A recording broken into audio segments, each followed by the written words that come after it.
I walked into my attorney's office on a gray Tuesday morning to sign one piece of paper. That was the entire plan. I was going to close my old design LLC, the one I had opened 6 years ago when I first started taking freelance clients, and never look back. The paralegal at the front desk smiled at me when I came in. Something shifted in her expression the moment she typed my LLC name into the system. She leaned closer to her monitor. She typed something else.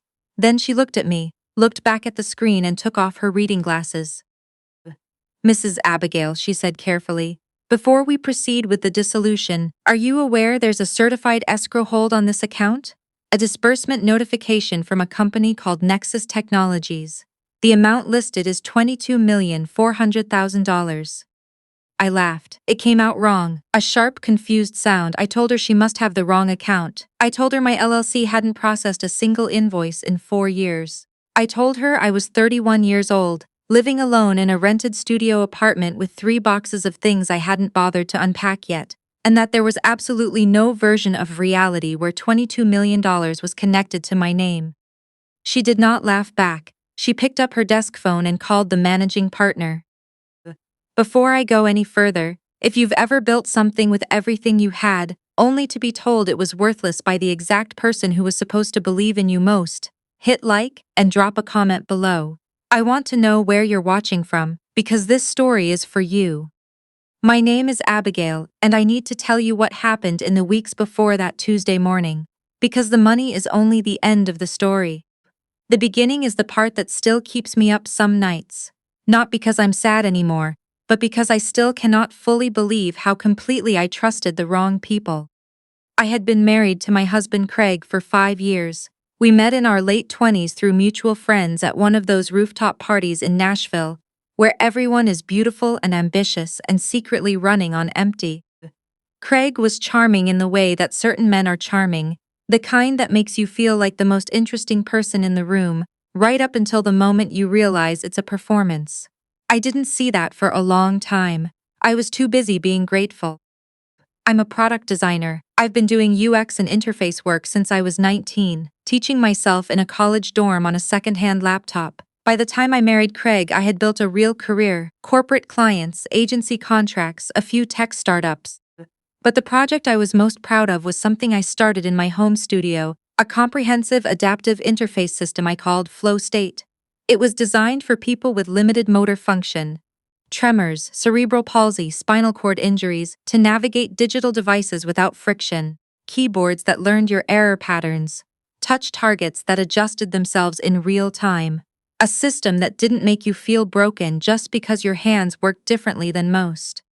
I spent 3 years on it. Craig watched me work. He used to come downstairs with a cup of coffee, lean against the door frame, and ask me detailed questions about how the pattern recognition architecture worked. He told me he was proud of me. He told me it was going to change lives. He offered to handle the business logistics, the patent filings, the trademark applications, the LLC documentation, because, as he put it, I shouldn't have to split my creative focus with boring administrative tasks. He had a business background. He knew how to navigate the paperwork. I handed him every document he asked for.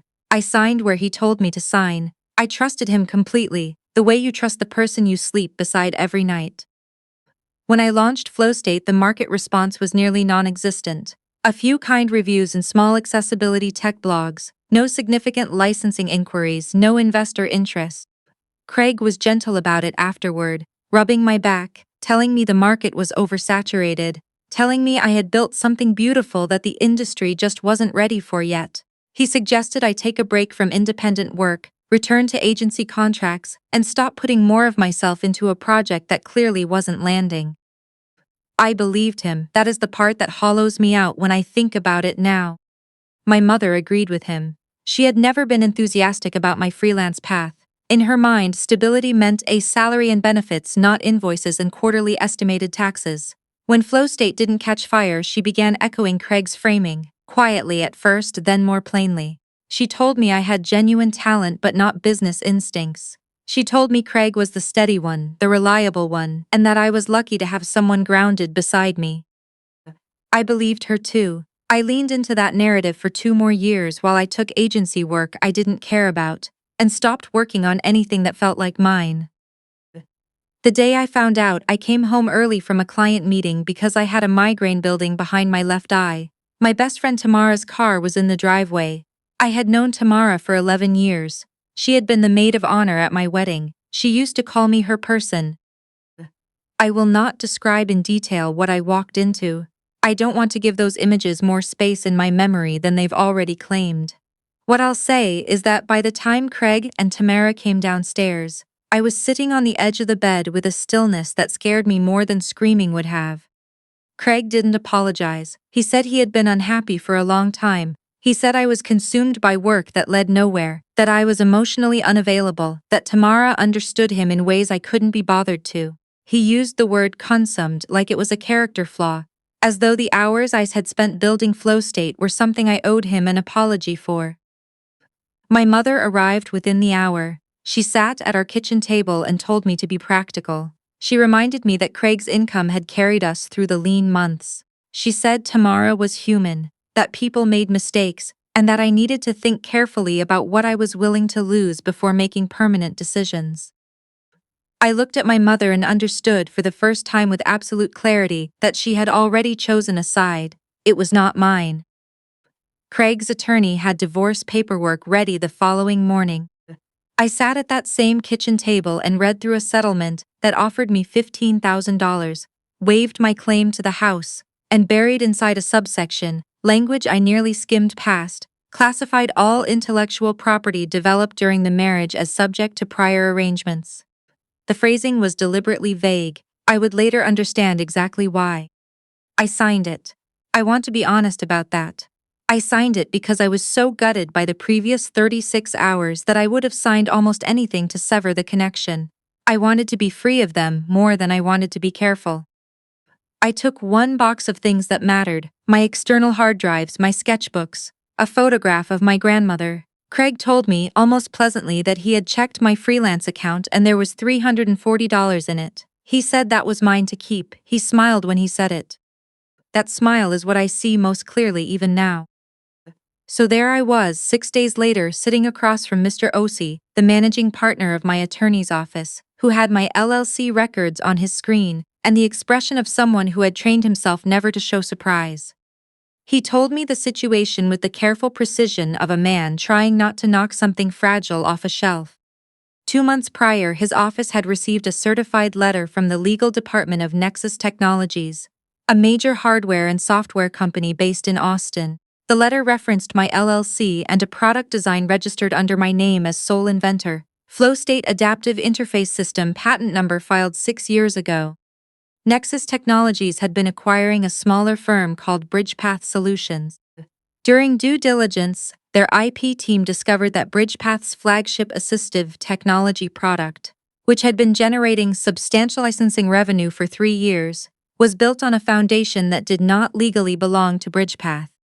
The original FlowState patent listed me as sole inventor. However, 18 months after my filing, a secondary document had attempted to transfer those rights to BridgePath Solutions via an authorization purportedly signed by me. Nexus Technologies forensic document analysts identified that the signature on the transfer authorization was inconsistent with the signature on my original filing. The pen pressure was wrong. The letter formation was wrong. It was a forgery. Nexus could not proceed with the acquisition while BridgePath's core IP rested on a fraudulent transfer. Their legal team had attempted to reach me through the email address on file for my LLC, an address I hadn't monitored in years, because Craig had handled all my business correspondence and maintained access to that account. When repeated messages received no authenticated response, they escalated, located my attorney's office as the registered agent, and sent the certified letter there. The letter asked me to confirm my identity as the original patent holder, and if willing to negotiate a direct acquisition of the FlowState IP with Nexus Technologies. The disbursement in escrow was their offer to acquire the IP outright, directly from me, the rightful owner. $22,400,000. I asked Mr. Osei for a few minutes alone. He stepped out. I sat in that office with a glass of water I didn't touch, and I thought about every night I had cried over FlowState's apparent failure. I thought about Craig sitting beside me on the bathroom floor, rubbing my back, telling me some ideas just don't find their audience. He had delivered those words with such practiced warmth that I had never once suspected the reason FlowState disappeared from the market was that he had taken it. He had handed it to a shell company he controlled, and watched me mourn my own work for 2 years, while BridgePath collected royalty payments every quarter. He had audited my basement studio under the cover of being proud of me. When Mr. Osi returned, I told him I was ready. By late afternoon, I had signed a legitimate acquisition agreement with Nexus Technologies, directly, with legal counsel present, with my actual signature on every page. Their lead IP attorney confirmed on a call that the forensic evidence of the forged transfer was unambiguous, that the Department of Justice had been notified, and that BridgePath's principals were under active federal investigation. Craig's name appeared in the transfer records as the individual who had arranged the fraudulent filing. Mr. Osi connected me with a wealth management attorney named Claudia. She arrived in a gray blazer and wasted no time on pleasantries. She read the subsection of my divorce settlement, the IP language Craig's attorney had buried there, twice, then said flatly, "This language is deliberately vague but ultimately unenforceable against an asset that was fraudulently taken from you before the marriage ended. He cannot claim half of something he stole." We had a narrow window. The moment the Nexus disbursement processed, and the investigation became public, Craig would attempt to claim the funds as a marital asset. Claudia established a protected trust structure within 48 hours. She gave me a debit card linked to a domestic operating account and told me to maintain normal financial behavior, change nothing visible, and say nothing to anyone. She told me to let him believe what he believed. What Craig believed was that Nexus was simply processing paperwork. BridgePath had sent him a message citing routine legal review. He assumed his money was in a transit queue. He was not a man who waited patiently. Within 10 days, he had taken out a $350,000 home equity line of credit against the house. Our house, the one he had taken from me in the settlement. He told the lender he was expecting a major liquidity event and needed short-term bridge capital. He took Tamara to the Cayman Islands. He bought her a bracelet I saw on her wrist in an Instagram photo. He put a deposit on a new construction condo downtown and posted photos with captions about starting fresh and surrounding yourself with people who match your ambition. My mother liked every single post. She also, on a Thursday, sent me a text message asking for $500. She said she had reviewed old records and realized that 5 years ago she had given me money to help cover moving expenses when Craig and I relocated to our first apartment, and she had never been repaid. She said she understood things were tight for me right now but expected repayment by end of week. 5 years ago she had handed me that check at a family dinner and told me it was a housewarming gift. I had a card with her handwriting, "For your new beginning, love, Mom." I called Claudia and read her the text. She was quiet for a moment, then she said, "Pay it today. No argument. She wants to hear desperation in your voice. If you push back, she gets curious about how you're surviving, and we cannot afford her curiosity right now. Pay the $1,500 and let her think she's won." I transferred the money within the hour. My mother sent back a thumbs-up emoji, and then, 10 minutes later, a screenshot of Tamara's latest vacation post with a caption about how some people were simply built for better things. I set my phone down on my kitchen counter and looked out the window at the ordinary Tuesday afternoon outside, and I smiled. Because $1,500 was, at that moment, approximately what my trust earned in interest between breakfast and lunch. I was not spending those weeks waiting. I registered a new design consultancy in my name alone. No shared access, no secondary signatures. I reached out to engineers and researchers I respected. I began mapping the next evolution of FlowState, what it could become with real funding and a proper team behind it. I worked long hours and slept soundly, which surprised me because I hadn't slept soundly in years. Craig's world began to fracture 33 days later. The DOJ investigation moved faster than anyone expected, largely because Nexus Technologies' legal team had assembled a meticulous forensic file. Craig received a federal target letter. He also received the same week a default notice on the home equity line. The condo deposit was spent. The jewelry was paid for. The trip was on a credit card he hadn't read carefully because he'd been certain the Nexus money would arrive any day and make it all trivial. He called me from a number I didn't recognize on a Sunday evening. I answered because Claudia had advised me to. Say nothing significant, keep it short. He said he'd made mistakes. He said everything had gotten complicated. He said there might still be a version of this where things worked out, if I would just agree to meet with him in person. His voice was the same voice that had sat beside me on a cold bathroom floor for 2 years and told me my failure wasn't my fault. I told him I'd check my schedule and call him back. I hung up and texted Claudia. She replied within minutes. Good, don't call back, let him escalate. He showed up at my office building the following Thursday. He had found it through a permit filing a contact of his had seen.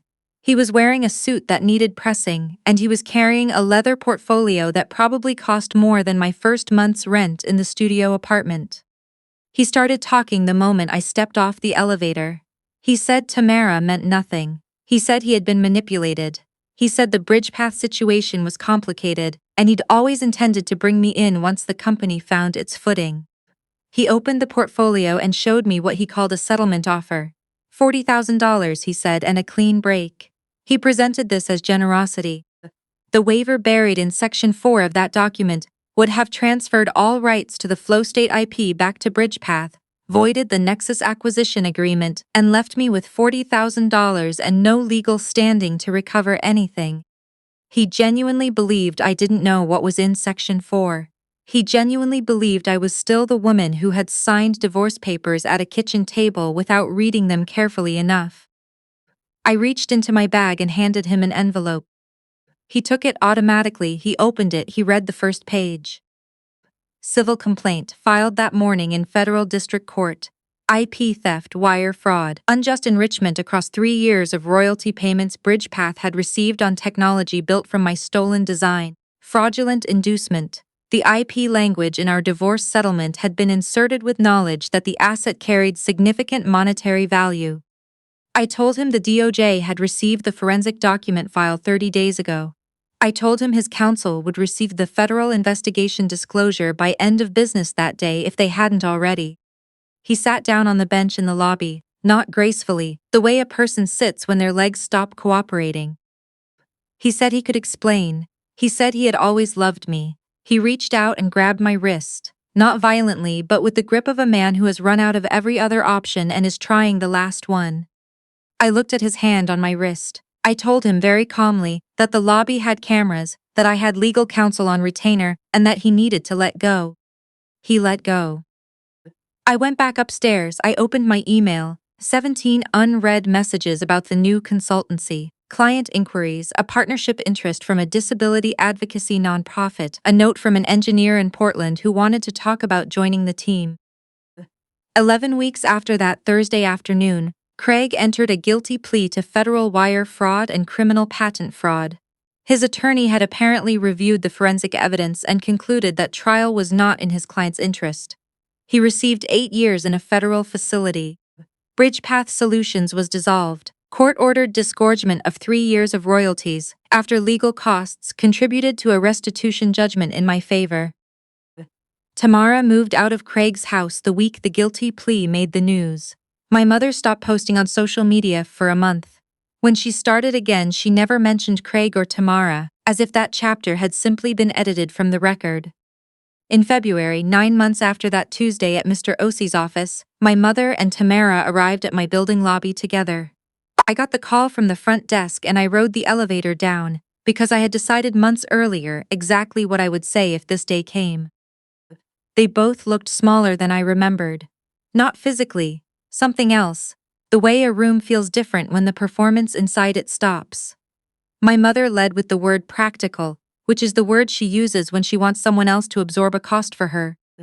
She said they had both been through an incredibly difficult period. She said Tamara was struggling to find stable work because of the association with Craig's case. She said that family was family, and surely there was something I could do, given how things had turned out. I let her finish. I told my mother that the $500 she had reclassified as a loan could stand as the final settlement of any obligation between us.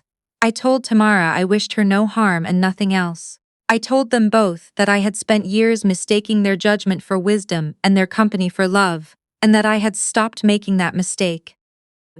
I told them that the building they were standing in, the consultancy on the 4th floor, with my name on the suite door, the Nexus partnership that had been covered in 3 industry publications that month.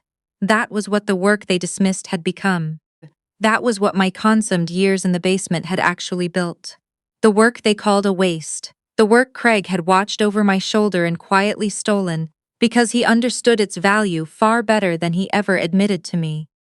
I told them I had a 2 o'clock call. I asked the front desk to see them out. The elevator ride back up was quiet. Outside my window, Nashville was doing its ordinary thing, traffic moving, sky doing whatever the sky was doing, the city indifferent to everything that had just ended in the lobby below. I sat at my desk and pulled up the Nexus partnership brief, and I thought about the woman who had built FlowState in a home studio in her late 20s, certain she was onto something real, uncertain of almost everything else. She had been right, she just hadn't known it yet because the people closest to her had needed her not to. The greatest thing that was ever taken from me turned out to be the thing that could never actually be taken, because it lived in me, and everything built from it belongs to me still. No forged signature can touch that, no settlement clause can reach it. What you create from your own mind is yours in ways that no document can fully capture and no betrayal can fully destroy. Build anyway, especially when the people who should believe in you don't, especially then.